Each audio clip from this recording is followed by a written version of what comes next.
Right, we have all our ingredients ready to make our gozleme. We have 2 cups of plain flour, spinach or silver beet. We've got half a teaspoon of salt flakes, 2 tablespoons of olive oil, baking powder, yeast, feta, half a cup of water, Greek style yogurt and 2 lemons. Right, in the bowl I have 2 cups of plain flour. I've added the teaspoon of yeast granules. I've added half a teaspoon of baking powder. And now I'm going to add 2 tablespoons of olive oil.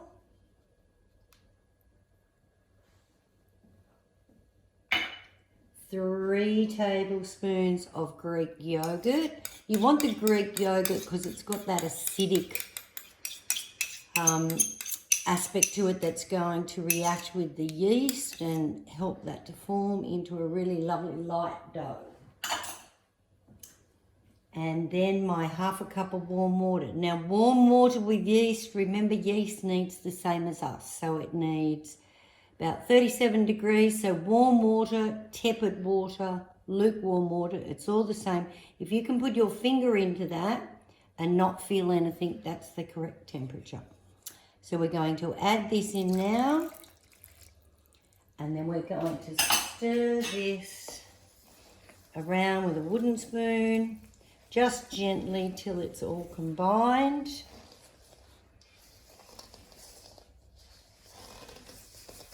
Remember, we have clean hands, always washed. This is going to be cooked at a very high temperature, so you don't have to use gloves when you start to form this into a dough. So we're just mixing that around. Now, keep in mind, all flour takes different amounts of liquid, so if your dough is a little bit dry, you are allowed to add a little bit of water.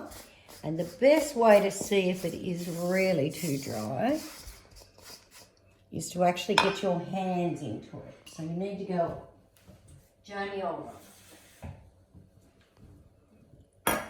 So I'm going to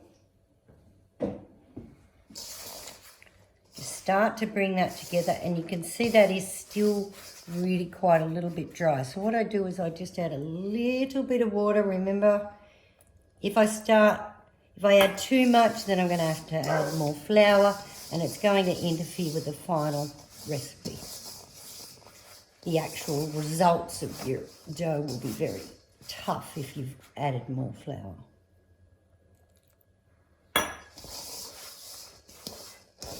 I'm just using my fingers to check on the texture of that. Patience when you're dealing with flour mixtures. And you'll see that's becoming together into a nice elastic bowl. It's not sticking to my hands, so it's not too much water. And I just pick up all those pieces out of the bowl. With clean hands, I'm going to just dust the bench top with a light sprinkle of flour. Remember, if you use too much flour, it's going to toughen up your dough. Then I'm going to turn the dough. It's going to be a bit squidgy, like that, okay? And what we want to do is knead it. Now, we're not just push, right? That's doing nothing. What you want to do is form it into like a little rectangle and push, turn, push, turn, push, turn, push, turn, push. And we're just kneading that until it becomes nice and elastic. It doesn't look like a baby's bottom that's got the dimples on it, or we could say, so you like it. And we just want a nice, smooth, elastic dough. So you can see that's coming together beautifully. We need to knead this. What we're doing is we're developing the gluten, which is the protein in the flour. So you think about, you when you want to get all buff, you go and do your exercises, you work out at the gym. That's what we're doing with this dough. And then, of course, after all that hard work, it's going to have to relax.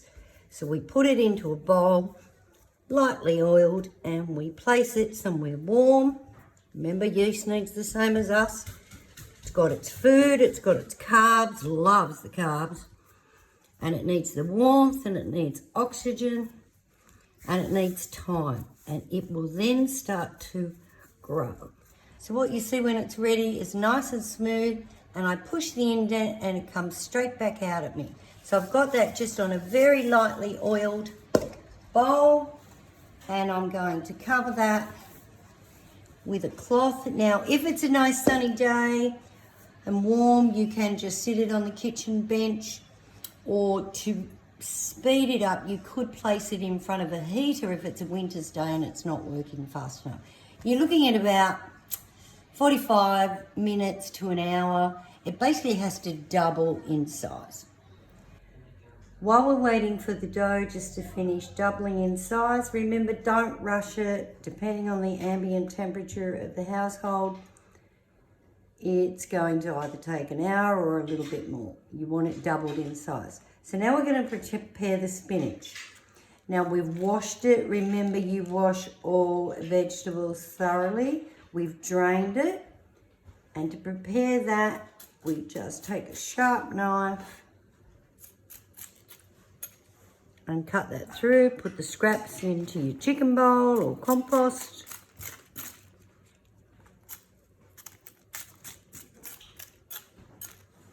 Or the nonnas would cook it with some lemon and butter, wasting not any little scrap of food.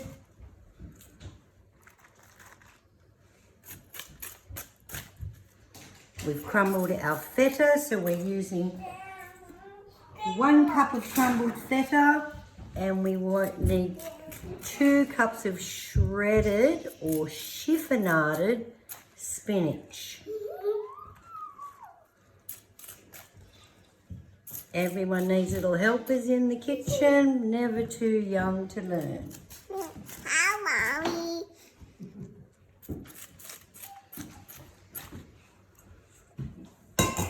Now we carefully gather those pieces together. Remember, a nice sharp knife. Take the time to sharpen it.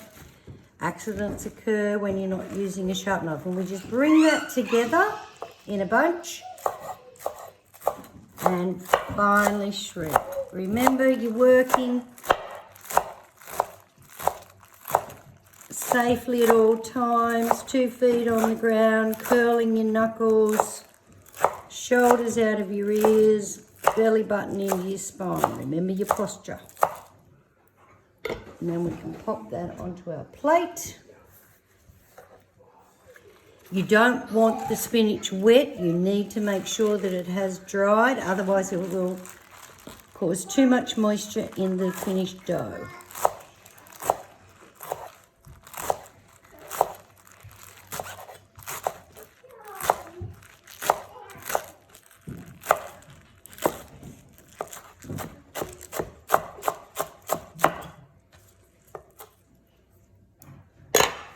Carefully cleaning off the knife and arranging your spinach on a plate ready for assembly of the gozleme. Okay, so here's our beautifully proved dough. It's nice and spongy. You can see that all the air and carbon dioxide and oxygen have been released from the yeast and the baking powder. Now we're just rolling that into a big sausage, and we're going to cut it into 6 pieces. So your easiest way to make sure that it's all even is in half and third. And once again, on a lightly floured, clean surface with clean hands, we're just making that into a ball, not too much flour, shaping it already into a rectangle shape because this is easier to fry in the fry pan depending what size you have. And then just a lightly floured rolling pin and rolling in one direction, not rolling willy-nilly, and keep moving it and just covering it in a bit of flour. Now we need to roll this that it is so fine that we can see our fingerprints in between it, through it.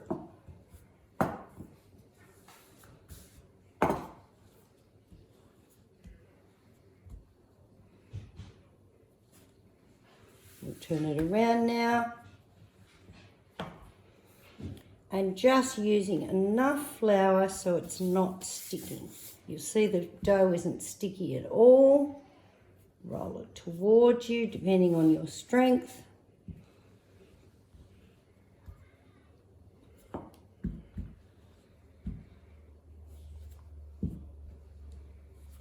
Keep moving it regularly, because if it sticks, you're going to have to start again and you'll end up with a very tough dough at the end of it.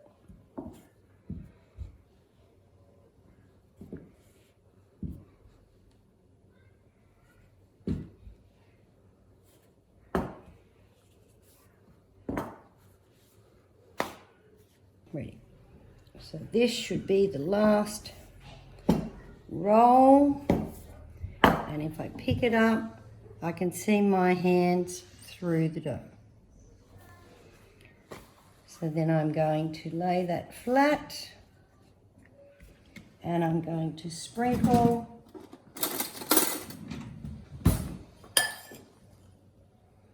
my feta.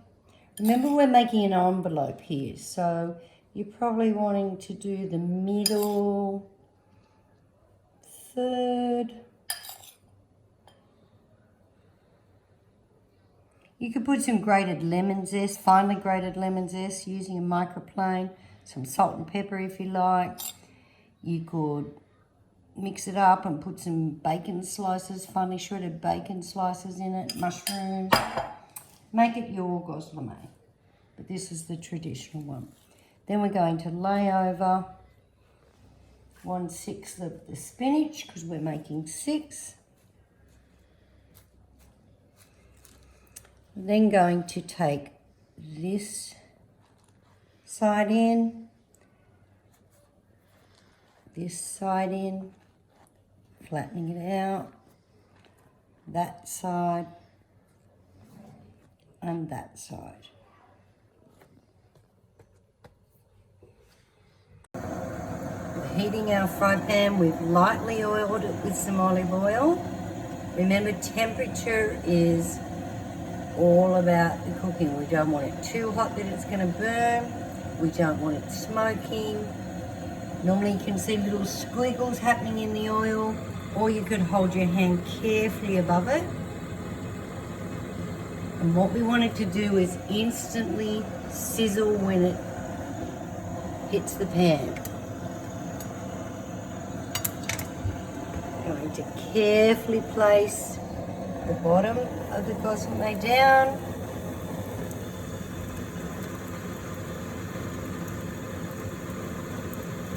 And do that gentle sizzle.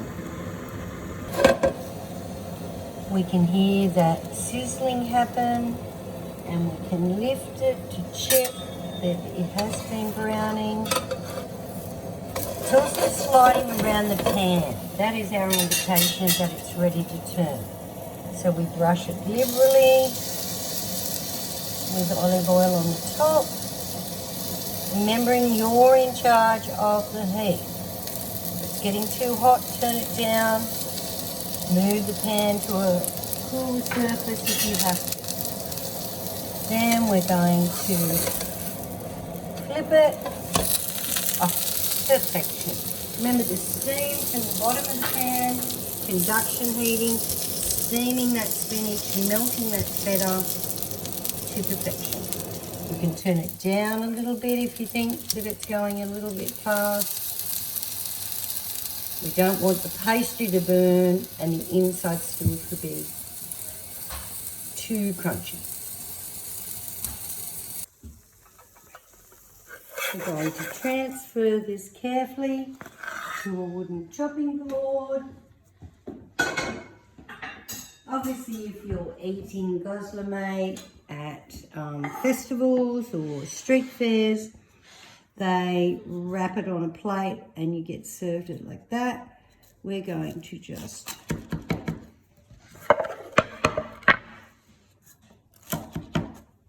cut this into triangles.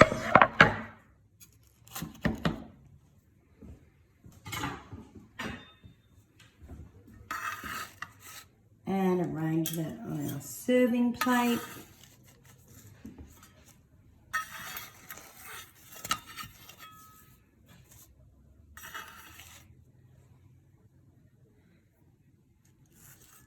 With some lemon wedges that have been trimmed and seeds removed.